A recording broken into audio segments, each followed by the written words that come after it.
And well, that's exactly what Paul Morphy did. He took this way. He did not take this way. Because while it is nice to remove the guard, it's not the right guard to remove. He just goes directly to the epicenter of the action. And here's the problem: if black takes like this, you lose a queen. If black takes like this, you lose a queen. If black takes like this, it's illegal, and you smack your opponent. Don't actually do that. I don't condone violence. Rook takes rook is the only move. The problem is, you've lost a coating of defense for your king, and I still haven't moved one of my most important pieces. And what piece is that? Yes, like this. Don't cash out of the casino just yet. This bishop is worth far more than this rook. This bishop is powerful. This rook can't move, okay? Like, it's just standing there waiting to be obliterated. And now we have a very serious problem. The problem is that Paul Morphy is threatening to take. You cannot take with the king, the queen, or the knight.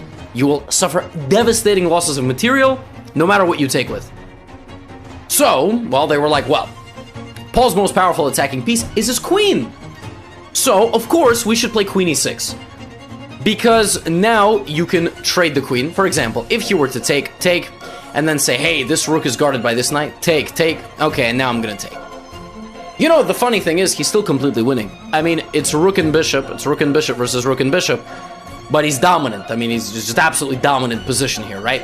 Even that would have been good for Paul Morphy, but Paul Morphy was not a scientist, he was an artist. And after queen to e6, he realized that it wasn't his queen that was his most powerful weapon in this position. It was his rook. And feel free to pause here and find the best move for white, the best combination. It's one of the most iconic knockout combinations in chess. Starting with the most forcing move in chess, which is a check. And I will now show it to you. Bishop takes d7. The idea of playing queen to e6 is that now, by moving the pin, a queen out of this pin, you can take with a knight.